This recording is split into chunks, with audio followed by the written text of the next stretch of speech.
prominent like that. And so they came to Canada to be last year. In 1960, whatever.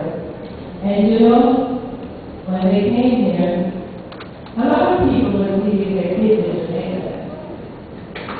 And they would leave them. My brother and my mother would leave them. So it was difficult. Apostle Jones came first, like a month and a half or something, to find a place for us to live. And then my mother came with us. Me and my sister, we were so young and stupid, we didn't understand the playground. I was running up and down. So they came and we stayed at Mother Susan's house, the late Mother, for maybe a month or so. And then they got their mother's father. But they went to church. There was a church of God, it said Pentecostal. And they thought it was a Pentecostal we were coming to. But it wasn't, because they went there and they could not get what they were used to. So you know Apostle Jones doesn't say these kinds of things lightly, and he reacts. So he reacted, and he said, "We're going home." And my mother said, "No, look some more, or you know, the Lord will be there for me."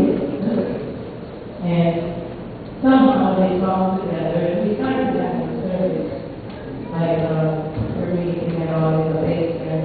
And we as kids love to play our things up. After they explained to that church at Hartland, they took it away from me that church. We weren't supposed to class there. So we had a good time in the basement, and then Bob Jones and my mother decided we should leave the basement. We went to the church front at the building church, where they both worked so hard. All of us kids, we worked. My mother, everybody she made, she was privileged to the church. So ran to the church, and she did other stuff for the home. She would cook for people, cooking a whole bunch of people in her home. She cooked, she washed, she ironed for church. She did all that just so the church would go. And this church is also they continue. I speak the part about the children and how many names that we have about them. They continued on, and she continued. They brought in many people from all over. They brought late night to her. In the time, why do we say this? Because those were the times when Martin Luther King was marching in the U.S. They were holding down kids. Horses were being taken out. They were shooting people in the country.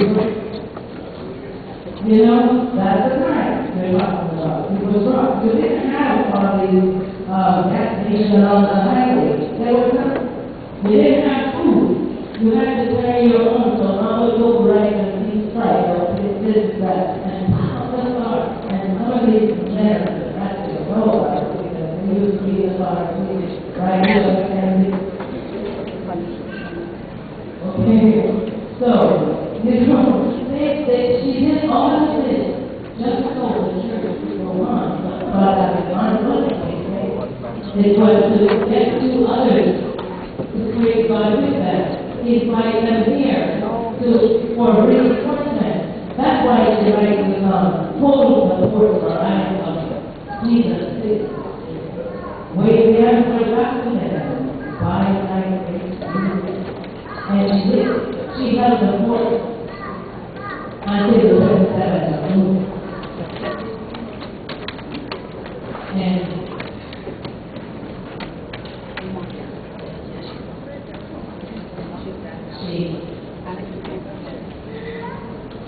they were great parents, and my mother was fantastic. Great.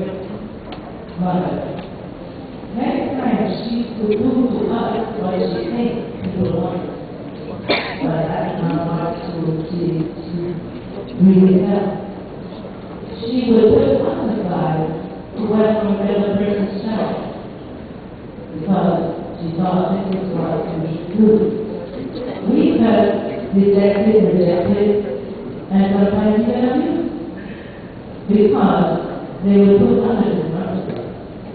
But they did it for the love of God. And sometimes it may not have been people, but their intentions were so. And we do it. They talk about it, but we have to repent. And Mom, she remembered whatever that happened to her on that day 8-9 years ago when they said she might have had a stroke and all this. But because of that stroke, she was not able to communicate as well. But the walking had nothing to do with it. It was because she had a knee problem that was never fixed, so she could not wait there. But that didn't have to do with the stroke. That's not why she was in the wheelchair. And as a matter of fact, that's not why she died. So, we could have loved her 9 years ago. So I give God thanks for the time He gave her here in Bethel. And He